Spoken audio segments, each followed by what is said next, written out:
ওকে আমার হাতে তুলে দে, আমি ওকে কোনো এক অনাথ আশ্রমে রেখে দিয়ে আসি। তোর জীবন নষ্ট হতে চলেছে, যার জন্য আমার বংশ পর্যন্ত পূর্ণ হতে চলেছে। সেজন্য তো তাই আমি বাবা তুমি যা শাস্তি দেওয়ার দাও, তবু আমাদের নারী সম্পত্তি আমি ঘোষণা করতে পারবো না ভাবি। দেখলি না তাহলে এই তো শেষ কথা, তাহলে আমারও শেষ কথা তো শুনবে না। আগামীকাল সূর্যোদয়ের পর এই বাড়িতে আমি যেন তোর মুখ না দেখি। আজ রাতে তুই তোর ছেলে নিয়ে এই বাড়ি থেকে বের হয়ে যাবে। কোথায় যাবো ভাবি? এই অবস্থায় আমি কোথায় যাবো? দুর্বল শরীর, দাঁড়াতে পারছি না। তাই তো এই সময় কি বলছি না মা, আমার ছেলে কোথাও যাচ্ছি। ভাবি দুর্বল শরীর নিয়ে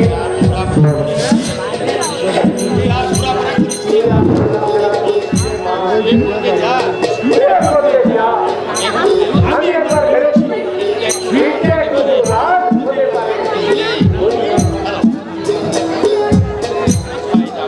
কিন্তু কোথায় যাবে ভাবি? এমন ঘর সন্ধ্যেবেলায় তো আমি কোনোদিন বাড়ি থেকে বেরোই না। গুণা হ্যাঁ দিদি ভাই, আমি সব জানি। আজ রাতে এই ছেলেটাকে তোমার পথ থেকে সরিয়ে নেবে।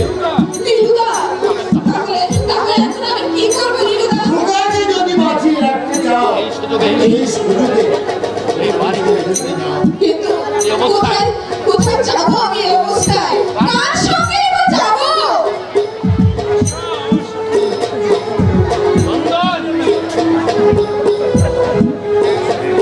তোমার দাদার সঙ্গে যে ছেলেটি আছে, চন্দ্রদা, তুমি?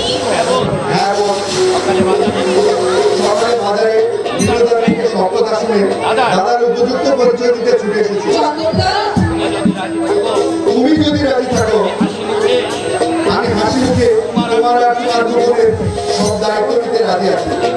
দিদি ভাইকে তুমি তোমার বাড়িতে নিয়ে যাবে জগৎ বাবু। আমার জ্ঞান বললো আমি ঘরবাড়ি এনে মানলো না। তাহলে তোমরা থাকবে কোথায়? তোমাদের চলবে কি করে? অসংখ্য বিশ্ব সর্বহারার দল যেখানে আছে তাদের চলছে কেমন করে? আমি রিক্সা টানবো, মুঠ করবো,